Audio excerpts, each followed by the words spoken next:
اگر آپ خوشگوار اور مطمئن زندگی گزارنا چاہتے ہیں تو لوگوں سے نہ جیتے، لوگوں کو جیتے، لوگوں پر نہ ہنسے، لوگوں کے ساتھ ہنسے۔ سچ بولنا کوئی کمال نہیں، مگر سچ سننا بڑا کمال ہے۔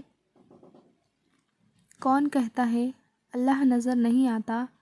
ایک وہی نظر آتا ہے جب کوئی نظر نہیں آتا۔ کمزور وقت میں اپنے راز کسی کو مت دو، لوگ اس کا استعمال آپ کے اچھے وقت میں کرتے ہیں۔ پریشانیاں زندگی کا حصہ ہے، جس نے اپنی پریشانی پر قدم رکھا وہ جیت گیا، اور جس نے پریشانی کو سر پر سوار کیا وہ ٹوٹ گیا۔ پیسے اور وقت کے درمیان سب سے بڑا فرق۔ آپ ہمیشہ جانتے ہیں کہ آپ کے پاس کتنا پیسہ ہے، لیکن آپ کبھی نہیں جانتے کہ آپ کے پاس کتنا وقت ہے۔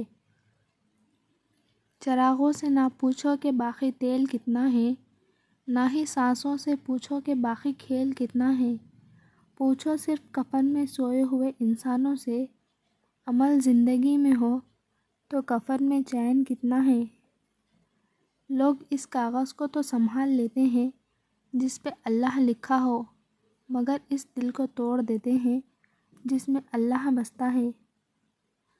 زندگی میں کبھی کوئی آپ کا کردار اٹھا کر چوک میں بھی لٹکا دے تب بھی اطمینان رکھیں، کیونکہ عزت اور ذلت اللہ پاک کے ہاتھ میں ہے۔ کپڑے، شکل اور زبان اکثر جھوٹ بولتے ہیں، انسان کی اصلیت تو وقت آنے پر پتہ چلتی ہے۔